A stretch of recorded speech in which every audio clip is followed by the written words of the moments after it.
નમસ્કાર, star India TV ન્યૂઝમાં આપનું હાર્દિક સ્વાગત છે। હું છું હેમલતા ત્રિવેદી। આપ જોઈ રહ્યા છો સ્ટાર ઇન્ડિયા ટીવી ન્યૂઝ। સત્યની વાતે સત્યની સાથે। Indian human rights association Botad દ્વારા ઇન્ડિયન હ્યુમન રાઇટ્સના સ્થાપના દિનની ઉજવણી કરવામાં આવેલ છે। ઇન્ડિયન હ્યુમન રાઇટ્સ એસોસિએશનના સ્થાપના દિનની ઉજવણી બોટાદ જિલ્લામાં કરવામાં આવી હતી।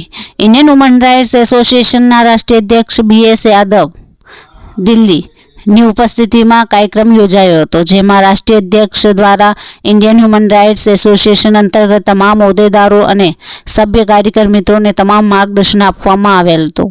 અને આ કાર્યક્રમમાં ગુજરાત પ્રદેશ અધ્યક્ષ હિતેશભાઈ ભટ્ટ તેમજ ગુજરાત સ્ટેટ સચિવ શ્રી સંજયભાઈ જે પટેલ બોટાદ તેમજ ગુજરાત કોષાધ્યક્ષ રસિકભાઈ પટેલ અને પ્રવક્તા મહેશભાઈ ચૌહાણ તેમજ બોટાદ જિલ્લાના અધ્યક્ષ ભીખાભાઈ વાઘેલા અને બોટાદ જિલ્લાના ઉપપ્રમુખ વિજયભાઈ ખાચર તેમજ બોટાદ જિલ્લા મહામંત્રી વિપુલભાઈ શેખ તેમજ કાનૂની સચિવ સંજયભાઈ જીડિયા તેમજ બરવાડા તાલુકાના પ્રમુખ રાજુભાઈ બારોટ અને ગઢડા તાલુકાના પ્રમુખ વાઘજીભાઈ મેર તેમજ રાણપુર તાલુકાના પ્રમુખ અર્જણભાઈ બામણિયા અને તમામ હોદ્દેદારીશ્રીઓ અને કાર્યકર સભ્યશ્રી વગેરે ખાસ હાજર રહ્યા હતા અને માનવ અધિકાર વિશેની કાયદાકીય જાણકારી આપવામાં આવી હતી। Star India TV news reporter Haresh Kanjariya, જિલ્લા બોટાદ।